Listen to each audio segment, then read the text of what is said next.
Imagine a vibrant discussion between people that includes both openness and critical thought in the pursuit of truth. The Purchasing Truth podcast is an experience, a journey, an exploration of the impact that negative messages in politics and the media have on our families, community, society, and nation. Join your hosts, Bill Sterling and Tom Hazard, to discover new concepts and language strategies that will reveal effective ways of establishing truth. This podcast series will tackle current events, leadership challenges, healthcare confusion, integrity in business, and many other areas that affect us all. Gain clarity and understanding of the various truth perspectives. Welcome to Purchasing Truth.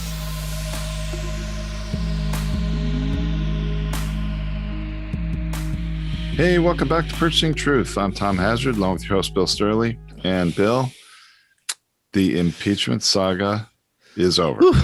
We are done with the impeachment, it looks like. And now it's going to be interesting to see how the criminal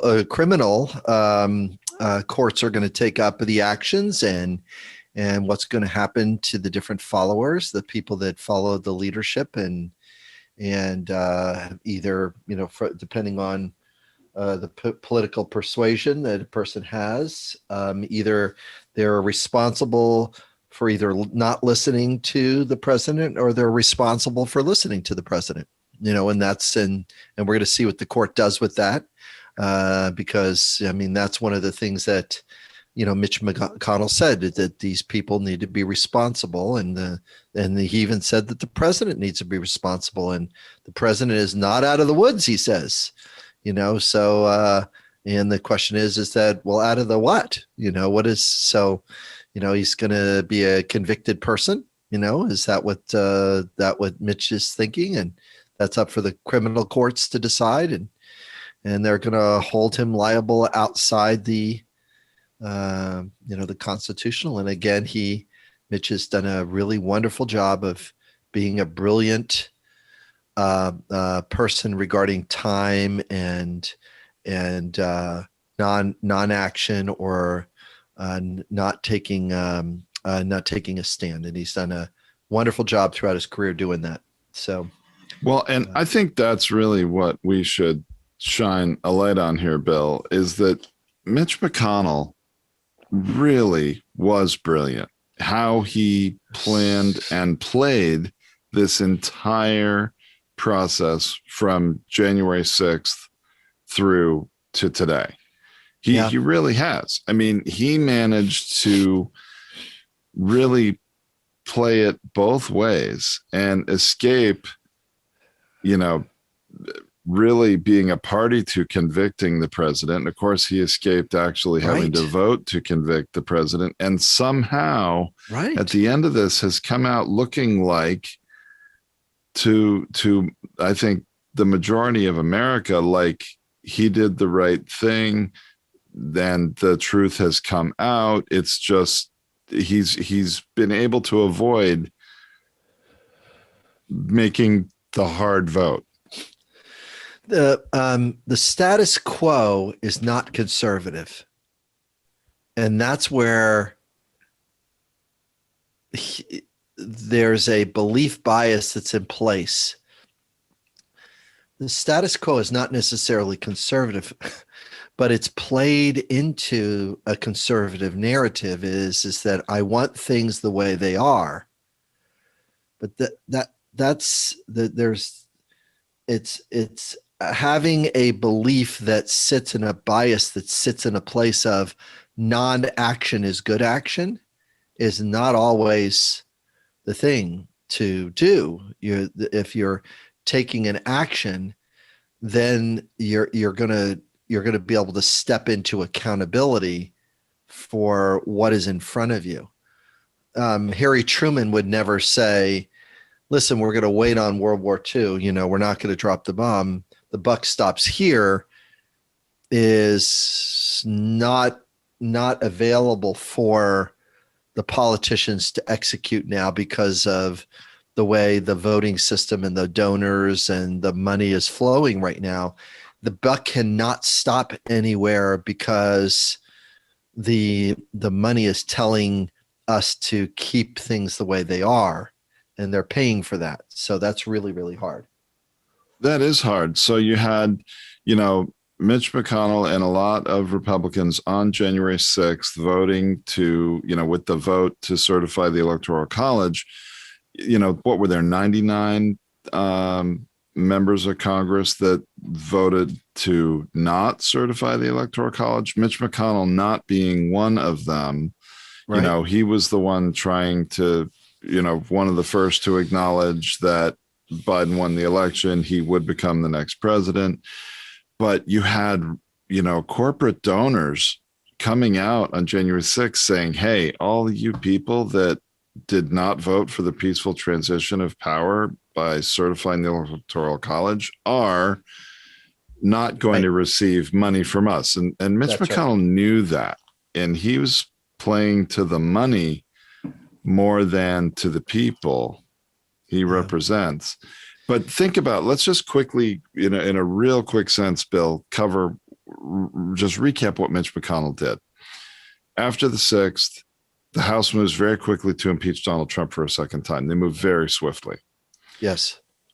Then the Senate says, hey, where Mitch McConnell in control, the Senate says, says a number of different things. There's not enough time to get a trial in before the end of Trump's term. And, we really don't have time to do it. And it really doesn't matter anyway. He's going to be out of office in a couple weeks. It's not going to have much of a point. He does everything to avoid having a trial, a second impeachment trial under his watch. Yeah. Before the inauguration. And then brilliantly after the inauguration, when he's no longer in control of the agenda and Chuck Schumer is, pushes this narrative of it's not constitutional to have a impeachment trial of a president who's no longer president, which was his narrative. And then that justifies, he gives cover, as you and I say, an off-ramp to all these Republican senators to vote to acquit, even though Mitch McConnell acknowledged the day they voted to acquit Trump, he acknowledges Trump's guilty of what he did, no question. That isn't why we voted to acquit. We voted to acquit because the process is unconstitutional and it's not the way to deal with it. And as you said a minute ago, Bill, that's right. Trump can still be held accountable in the normal courts of the land as a private citizen. So he was masterful in how he was able to have it both ways and somehow appear like, hey, we haven't lost the opportunity for Trump to be held accountable, but this wasn't the way. And I have not voted. So to Trump's base, McConnell could say, I and we Republicans who voted to acquit did not vote to acquit Trump, which is what the base, the extreme Trump base, wanted to make sure the Republicans did not vote to convict Trump. There are so many needs that are wrapped up in what the base is voting for. The base is voting for their guy because their guy represents something. Trump represents something to them. He represents, for some people, a strong leader. For another group, he represents a tax cut. From another group of people, he represents getting rid of abortion. For another group of people, he represents somebody that is a successful person. And for some people, he is a rich person, and a rich person is clearly smarter than a not rich person. Some people push that bias in his direction. And then for some people, he is a religious figure. He was sent by God. And all of these different people make up the voters that then believe what he says next. So there's the way kind of truth is very much like a hailstorm. It's like there's a little particle of truth in the middle that the rest of the ice, the little particle of sand that the rest of the ice, congeals around. It's like, oh yeah, well, and then all of a sudden it's hard, and you're going like, I'm getting pelted by this, but really it's this little small piece that I'm building my a loyalty and my allegiance to. And, meanwhile, when it hits the ground, it melts because there's not a lot there. And that's the hard part of it. And really the only winners that have, really kind of won were the 1% that got the tax breaks. Those are the ones that were the real winners from the Trump presidency.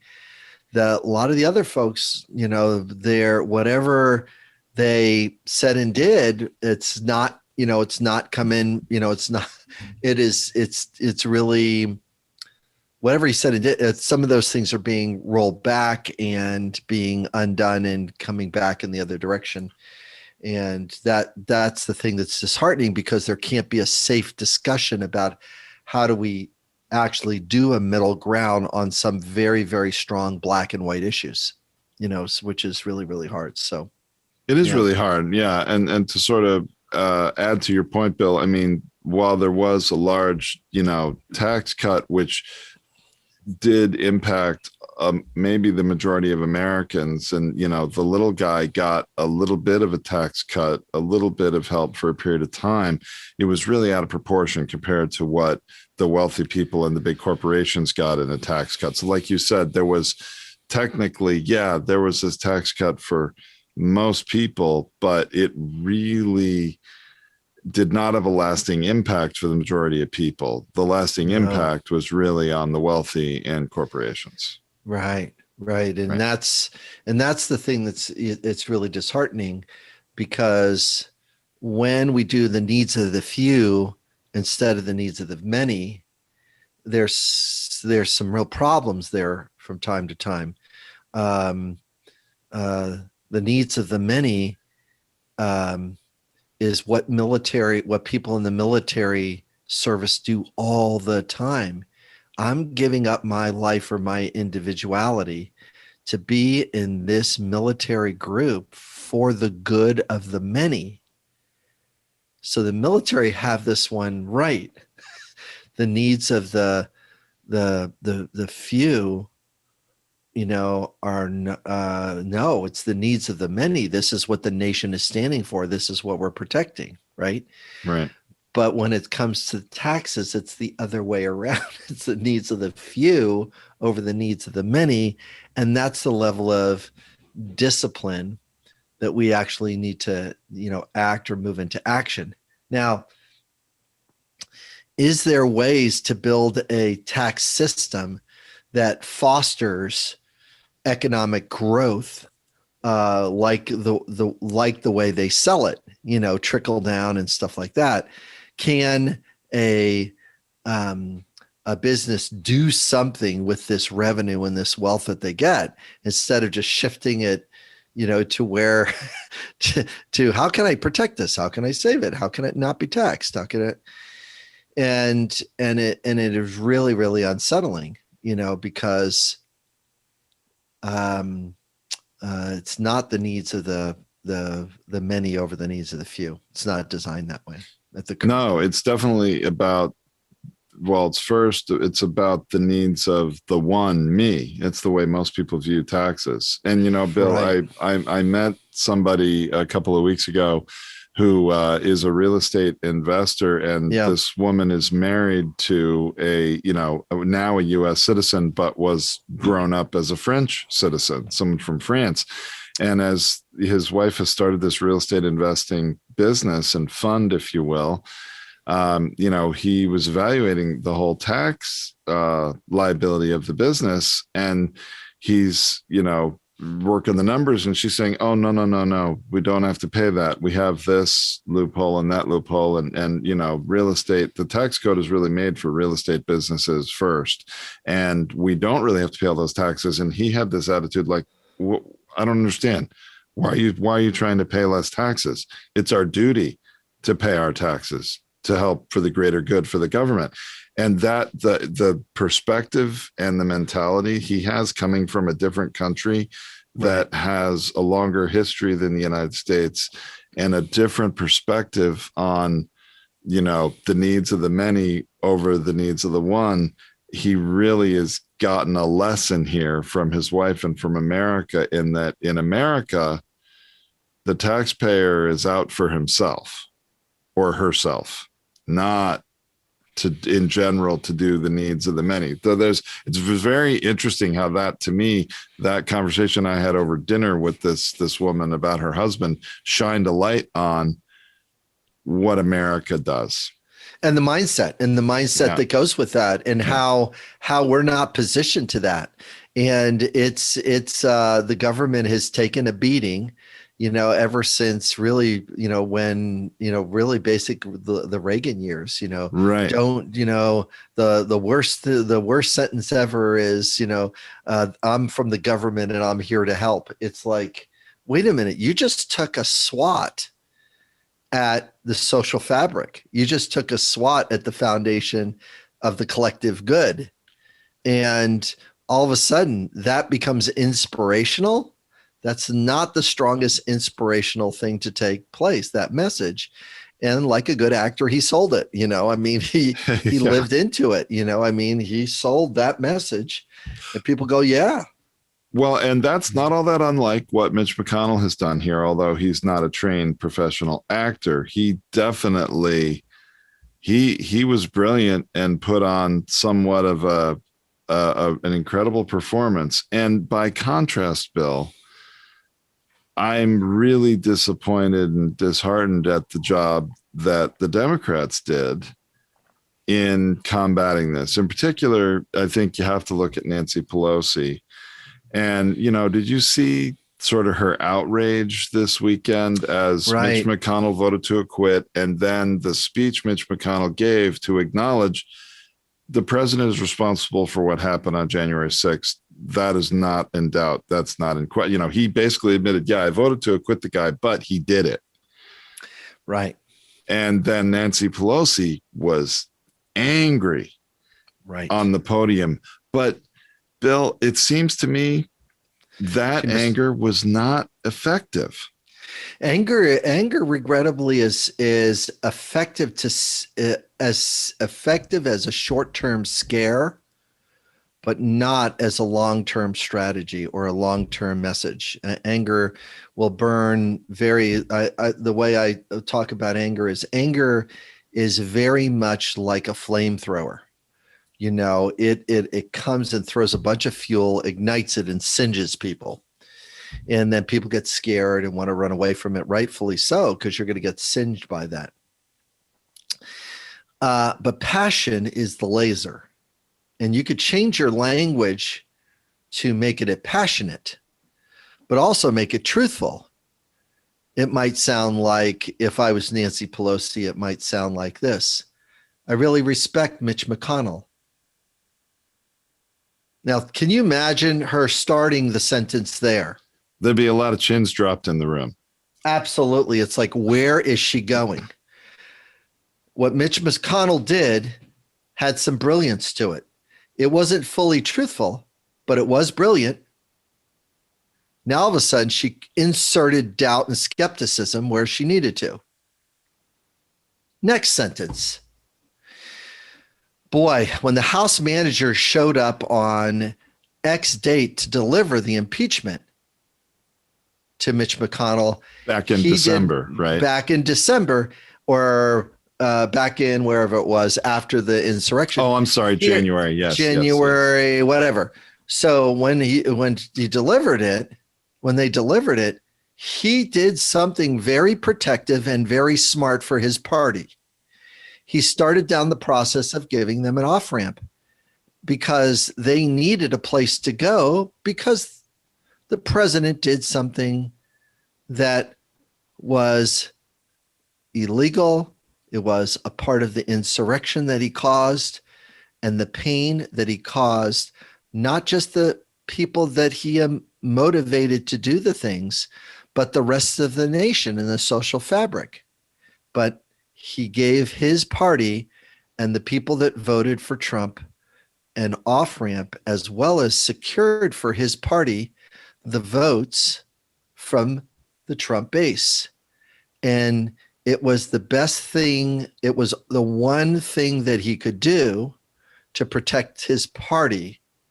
Regrettably, it didn't meet the need for integrity. It didn't meet the need for truth about what the president did. We're still horrified by the video. And a few seconds here, a few seconds there, a wrong turn down the hallway here, a wrong turn down the hallway there. People, elected officials could have died. Police officers did die, protecting our elected officials. What's missing from Mitch McConnell's message is accountability in the field of time. He chose to pass on accountability. And he's kind of done that for a while over his tenure. And he's really good at it. Stall things, talk things out, pretend to be bipartisan, but not. And he's really done a pretty good job of stalling government over his leadership. And I guess you could call that conservative, but what I value most about conservatism is when you create a stable base for the working families of the United States to make a living wage. See, now I have enough safe spot to do that. I think that's the kind of stability that we would like to go for. I think really conservative is not about saving money for the saving money for the government so that the common people have to carry the burden. Stability would look like a $1,400 check to keep our capitalist economy afloat. I think that's a better idea. Boy, it'd be really nice if the Republicans can come up with ideas instead of stalling or just not be willing with or running out the clock. And I really wish integrity could come back so that we could make the hard choices, because isn't that the key for responsibility, is when you make a hard choice? Isn't that what parents do with their kids? Parents make hard choices for their kids and their kids don't like it. Instead, if you let the kid have their way, they just throw a tantrum. Some people might say they might tweet a message. So much in there, Bill, that's brilliant. I mean, you as Nancy Pelosi called Mitch McConnell out as a liar, as lacking integrity. And a poor parent. And then as a bad parent. And then also somehow you got to dig in there to Trump with his tweets, and Trump is the child in that sense. So, I mean, but what's obvious and the point I think we're trying to make here, Bill, is that the Democrats really missed a huge opportunity. I mean, they stepped up to the plate and it was a swing and a miss. Well, it was a swing and they ground it out. They hit they do this. They get up there. They got the best batter. They got all the evidence and it looks like it's a miss. But what happens is it's a single that only gets to first base and they never score the run. They never hit the home run because their language, the language that they're choosing to play with right now or utilize, doesn't allow them to hit the home run. It just doesn't. And And the language that Mitch uses is he's leaning his elbow on the Constitution, where he needs to be setting precedent with the Constitution and say, there's just because there's something not written there, it doesn't mean we can't do what's right. Just because there's a void there, I'm going to exploit the crack. Well, then he's just like every other person making a deal based on no rule being there. Well, there's no law there. See, it's like getting rid of a regulation. If I get rid of a regulation, if I'm a Republican and call it conservative to get rid of a regulation on inspecting chickens, and salmonella comes through, it saved the company $100,000, but it caused 3 deaths. And I just shake my hand, just shrug my shoulder, and it goes like, well, the economy ahead of people. That's a little problematic if we are in a government position, which is designed to protect the people. Capitalism can run just fine, just so it doesn't kill anybody or hurt anybody and take, quote unquote, too much advantage of the people. Because you and I both know businesses that do take advantage of people and do sell somebody a bag of sand, when they're thinking it's fertilizer. It's not sand. You got sold sand. And you paid a high price for the sand. It's not going to grow anything. But we can take the chicken analogy and go to Purdue Pharma that sold OxyContin to all these people and overprescribed it. And there's a good example. There's another example. There's hundreds of these, hundreds of these, and it's not one bad apple, because that's what they do is they sell it as minimal. When there's a mistake, yeah, that's a bad actor. They even did it with the rioters. Yeah, there were a few people that did things, and that's not what was happening. What was happening is there were thousands. We could debate on the size, but actually the size is not as important. There were thousands of people. There were hundreds of police officers trying to keep out thousands. They were there on the president's behalf. Because how do we know this? Because they said it. Now, they're going to face a legal trial that they're going to get some kind of sentence and some kind of financial payment. And I feel a great deal of, certainty that Trump will not show up and pay any money for their court cases or to help to get them off. Or to be really honest, he might do it for one person to say that he did it. We might as well put that in the field of time and see if that comes true. He might do it because that'll be a great PR piece for him if he just saves and pays for one person, because then he can say, see, I've followed my promise. Very interesting. Well, and now in the aftermath of all this and the impeachment trial, you've still got the Democrats missing a huge opportunity with messaging, with language, and how they're talking about it, because the reality is, and this is interesting because, I saw a report where a U.S., I believe it was a U.S. congressman was, or maybe it was a journalist, I forget, but was asked by a foreign journalist, because they didn't understand when the vote happened on Saturday and 57 senators voted to convict and 43 did not, why Trump was not convicted. They didn't get that. And they had to explain to them the rule that, well, it takes a very higher majority of 67 people to convict. And so you have a majority of senators voting to convict former President Trump of incitement of insurrection.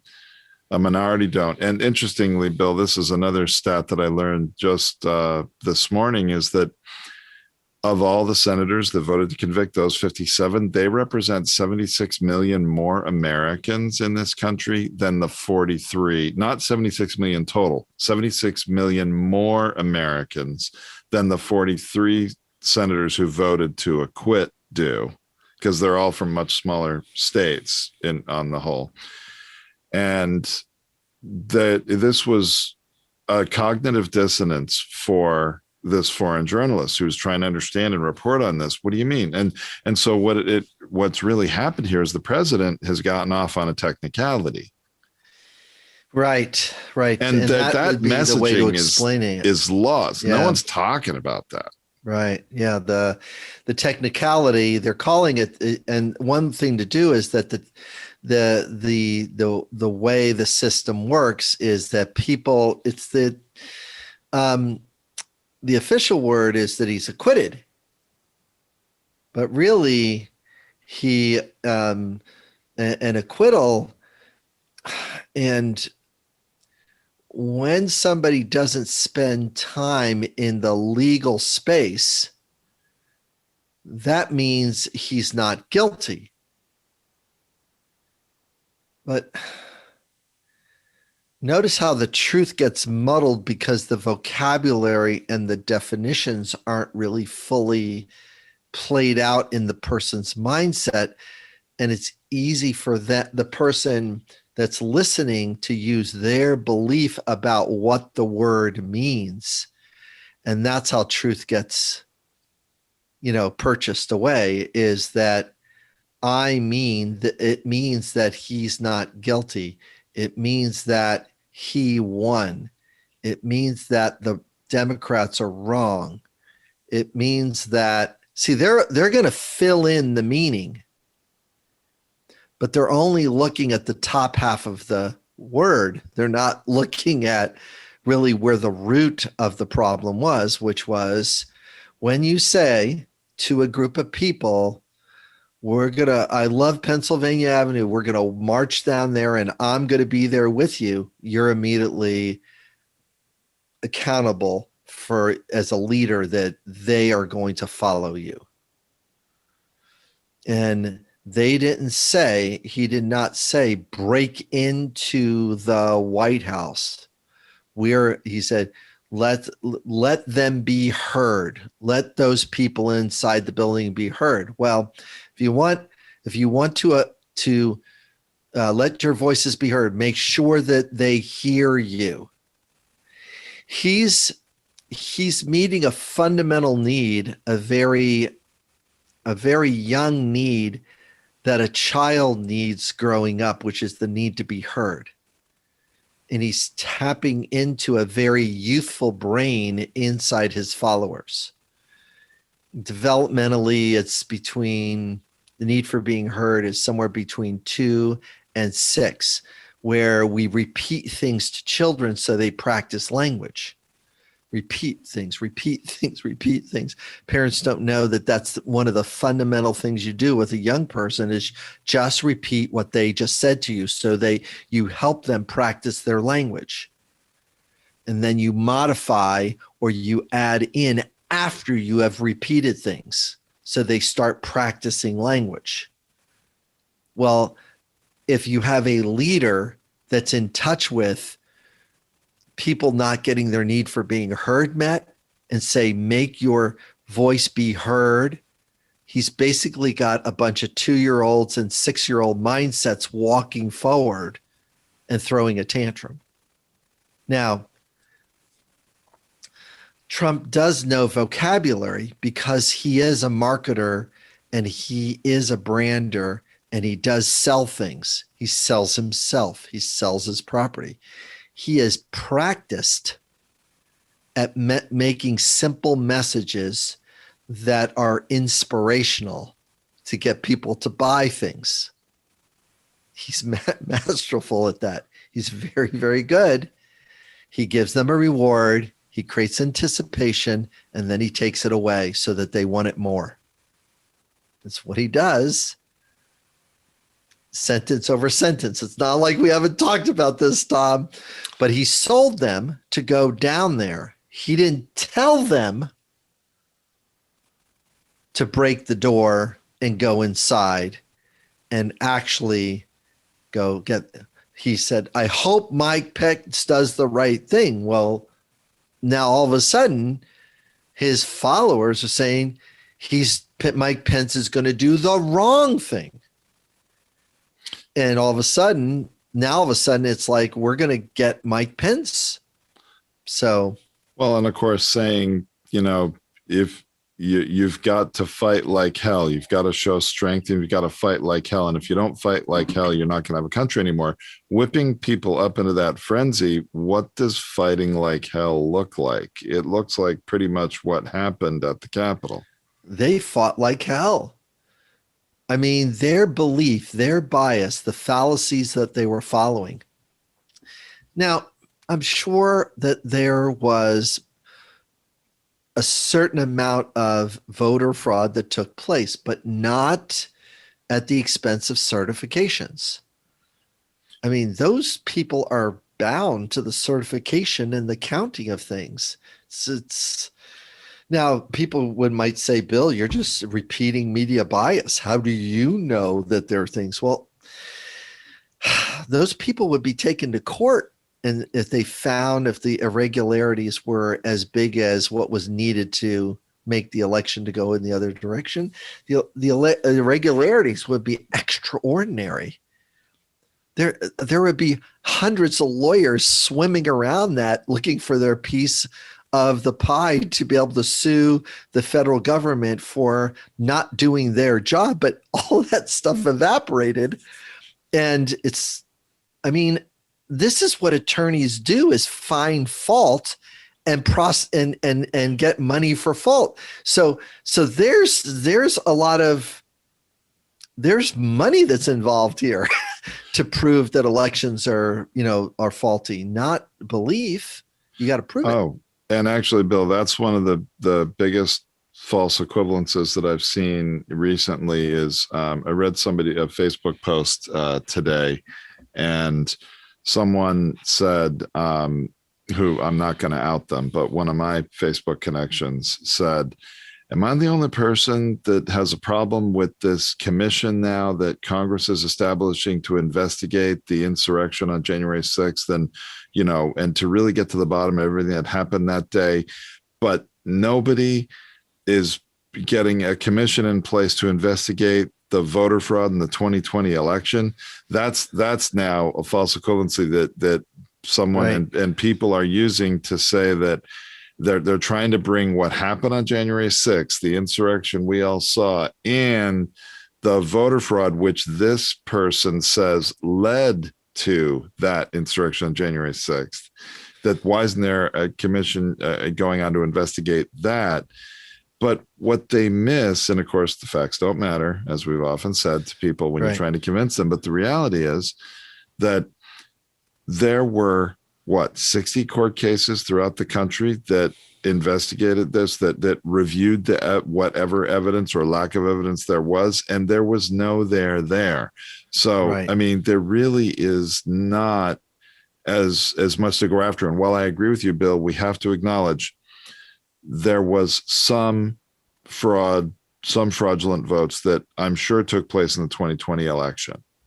There probably is in every election we have in the United States, but not to the level that would have changed the outcome in any of the states, or that would have been found. If that evidence existed, it would have been presented, and it would have come to light in the months after the election. But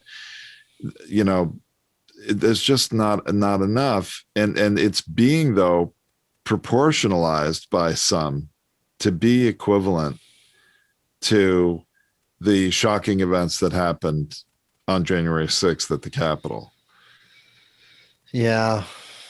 And it's really, really hard. I literally received a flyer, a PDF saying we have two sides of the legality of November 3rd. And I'm looking at the stuff on the fair list, and I'm looking on the stuff on the stolen side of license, and I'm looking at it, and it's not proportional. It's not proportional. And And the one that's on the stolen side has this thing called, they're calling it absolute proof, but each one of those things are not specific and or they're minimal. And that's the thing that's very, very unsettling, is that this amplification of a minor, or of an event, I wouldn't call it minor, but of an event, of a mistake, Nevada posts errors. Well, really? Weren't those vetted in court? And the answer is yeah, they were. They were vetted in court. Well, yeah, they posted errors. Yeah, I know they posted errors. They were vetted in court. Yeah, they didn't amount to the number to make the vote go the other way. They were vetted. See, they're looking at, here are the line items in the field of time, but they're not pursuing truth all the way through to, well, what happened with that line item? Well, that line item was dispelled in this court by this time. They'd rather leave the line item as proof rather than, was this line item resolved? Well, they leave the line item out there as an allegation that casts doubt and skepticism on the final result, don't they, Bill? Right. Changing votes on foreign servers. Was that vetted? It was. What was how was that resolved? This is how it was resolved. But as soon as you just say changing vote on foreign servers, the person can say, yeah, that's an example. See, it was on this date. That's a problem, right? That's a problem, they would think. Yeah. Well, yeah, it's that's a problem if it's true. Yeah. It's problem that it's true. And the question is, was it true? Right. Was it vetted? How did it finish? How was it tested? I remember the guy from Georgia going like, listen, we took every single complaint. He literally goes, we took every single accusation. We took every single complaint and we took them all the way to the finish and resolved it. There were some things, but we followed every vote to resolution. But yet this PDF is going to show up in my inbox. See? I'm going like, I see that you've listed things. I see your perception and your perspective, but it doesn't mean it's true. Well, and now that PDF is probably being used to solicit donations, more than anything. That's the way it works, and they're at, and the PDF then says, hey, check out these stations, check out OEN, check out Glenn Beck, check out Newsmax. I'm going like, I have. And they are presenting a perspective and a perception of truth. And they're allowed to promote that. I prefer if it was framed more as an opinion show than a news show. But that's problematic. It can't be called, for me, it can't be called or present or have the effect of a news show the way it's saying. It's not that. So it's really unsettling, because people's perception and perspective is that this news show is the same as this news show. Now, I know there's sloppy language on the left and there's sloppy language on the right. I'll call out sloppy language. You and I actually experienced that. Is that we watched a video clip of one of the Trump attorneys, talking really directly to one, and then said, "This is why you're fake news, because you just minimalized those things that I just brought up." And she goes, I was just clarifying. Well, she didn't say I was just clarifying. She said, actually, what I was doing, and she was trying to prove the truth rather than empathize with the upset. That's right. And we have this she really video made a and I'll mistake. include it in the blog post so everybody can see it. But she Yeah. used a word in there, fair, which it's basically saying to be fair to our listeners. And that word fair set him off. And she lost control of that interview. I honestly, it's a good example of a journalist not being very careful and skilled with the language they use. The point Right. she was trying to make was a fair point to make, but her approach to it was completely counterproductive and sent this interview off the rails eventually, with the Trump lawyer taking the microphone off, throwing it on the floor in the rotunda of the Capitol and walking off and not finishing the interview in a civil way. That's correct. And I think he was truly outraged. And she probably thought, well, I called him out on the truth and he didn't like it. And so he ended the interview and he got mad and ended the interview and stormed off. In reality, I think that that video is a good example of how her skill could have been, needs to be upgraded. If she had handled that differently and given Right. him just a little empathy for in that question, she would have gotten the truth to show up in a much more effective way. Yeah. Let me give an example of that. Okay. I'm going to pretend I'm her. Yep. All right. So I'm pretending I'm her. And she either Because said, he was angry. He was saying, just to frame it for our listeners, he was saying, trying to make a statement that the House managers doctored evidence. That was the big statement he was making. correct. Now, as soon as he used the phrase doctored evidence, he's the person that is making his points of discussion, the evidence, bigger. He's the person, because he's using a phrase, doctored evidence. And now she's listening to doctored evidence. I'm raising my hand kind of like up here.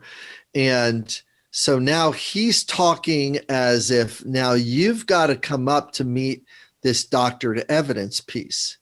And she says, well, to be fair, let me have some clarity about what those things that you're talking about. Could you tell them? And then he goes into could you tell our listeners about what those things are? You said that there was a date that was changed. It wasn't 2020. It was 2021 when the date was wrong. And this, now the way she was talking about it, and it wasn't really big, but he made it that, and he got angry because her tone or the way she was explaining it made it smaller, like sort of like it was an honest mistake that the House managers are following. Now, here's when it's really weird.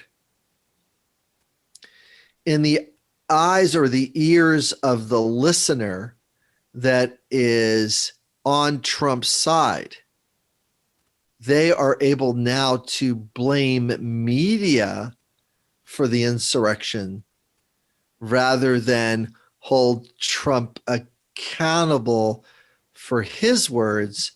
I want to hold media accountable for their words because my guy said that they're lying media. Well, media uses language to engage people so people can watch them.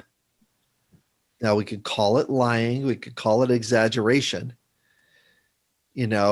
As the famous Fox spin person, he exaggerates and spins.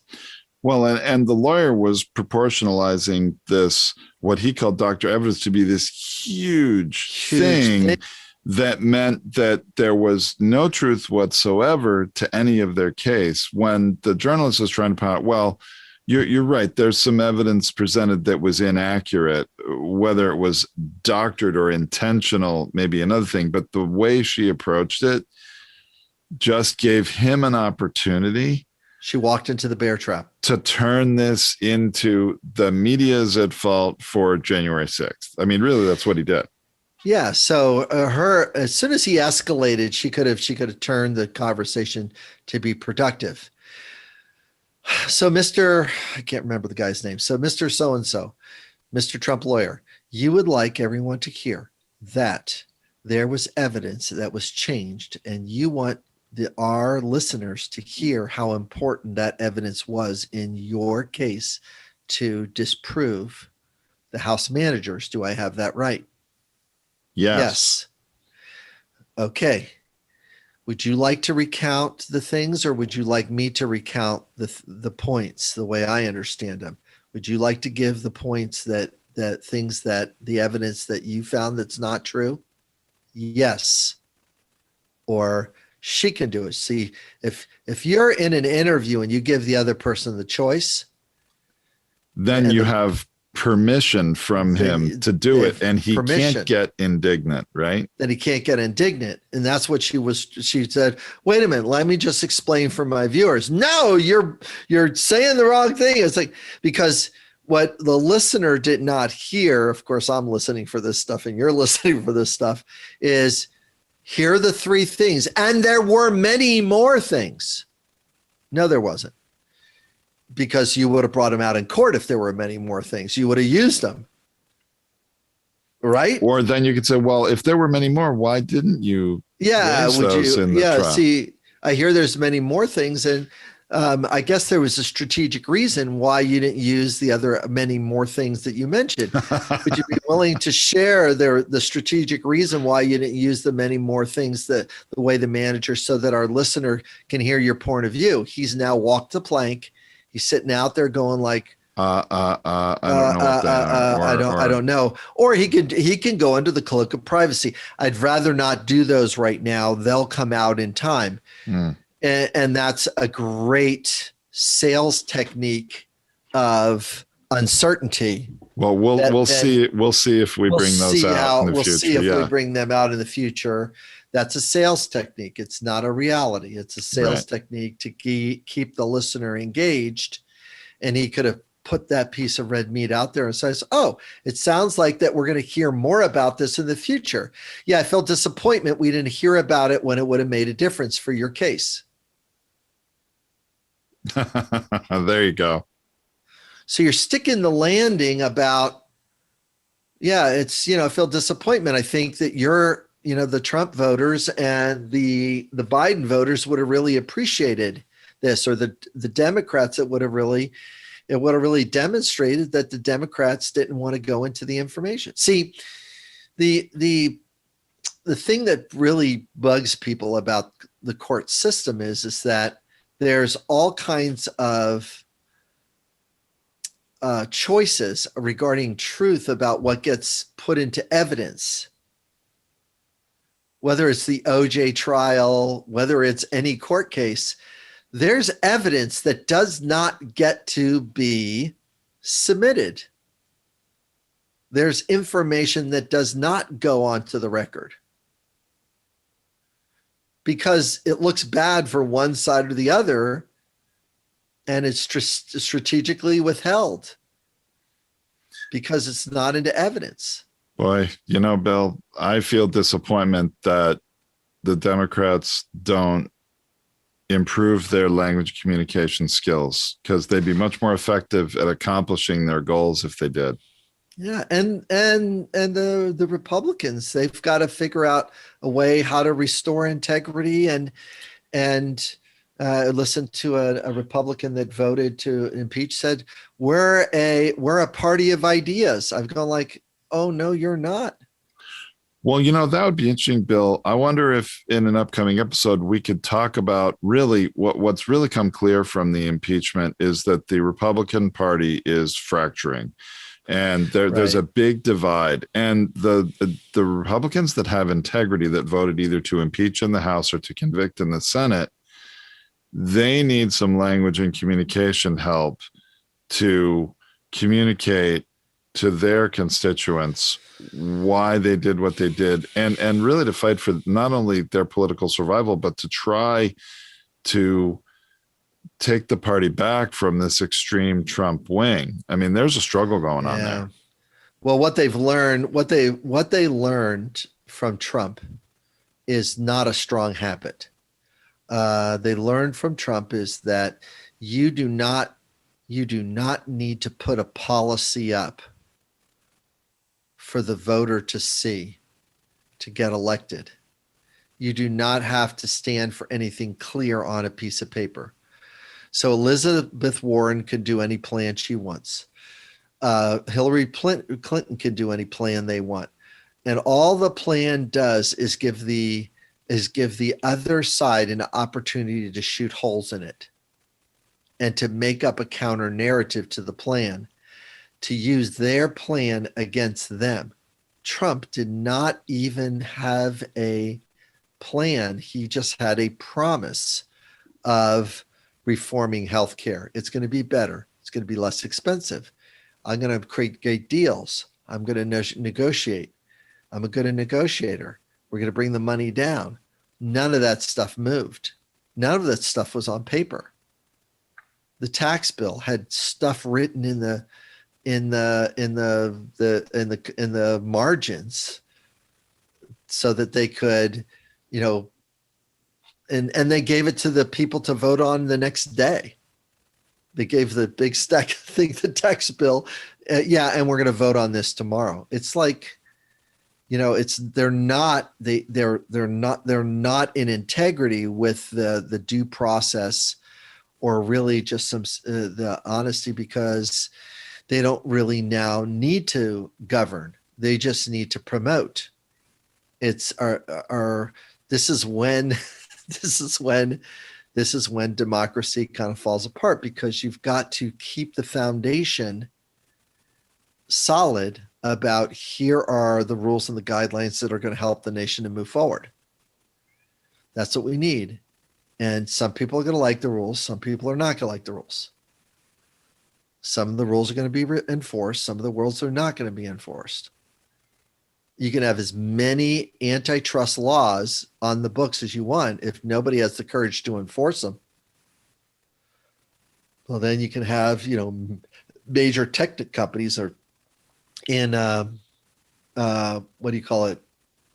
Or cell service, or monopolies. Really, monopolies. You can have that. If you're not going to if you're not going to apply the rules, then you're not fostering jobs or competition, or who can do it better, or who's going to work harder. What are they going to be proud of? You're not helping. Sure. I mean, it doesn't help if a person doesn't believe in one company versus another company, or, it's really hard. We're in a really tough spot, because where the insurrection is really on truth, on integrity, on mutual respect, on cooperation and collaboration. That's where the insurrection is living. There's none of that. In the absence of that, it's what it's living in the absence of it. It's living in the absence of it. So that's a good clip to lead this thing. Now that I think about it, but yes, that's where we struggle. That's where we struggle, is that we're not in the front of our narrative. We're very much in a reactive, responsive place.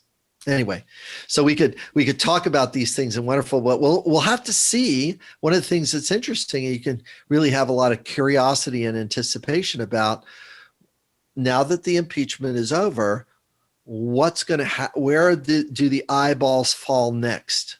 Where are our eyes as a nation going to turn?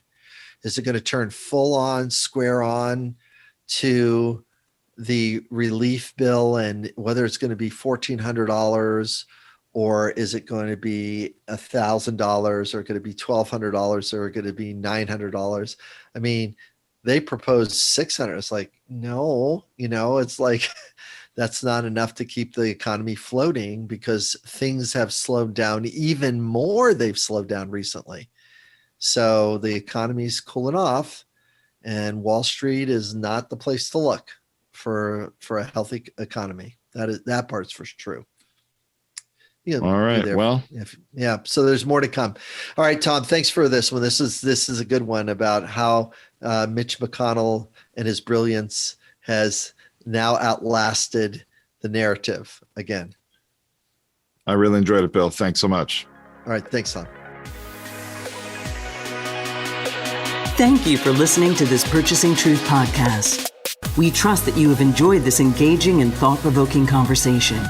Our hope is that you've received value, found clarity, and broadened your truth perspective in this episode. If you did, leave us a review or visit our website, purchasingtruth.com. Join us again for another informative and content-rich discussion here at the Purchasing Truth podcast. Don't just accept whatever information comes your way. Join the discussion. Discover your own voice. Purchase your own truth.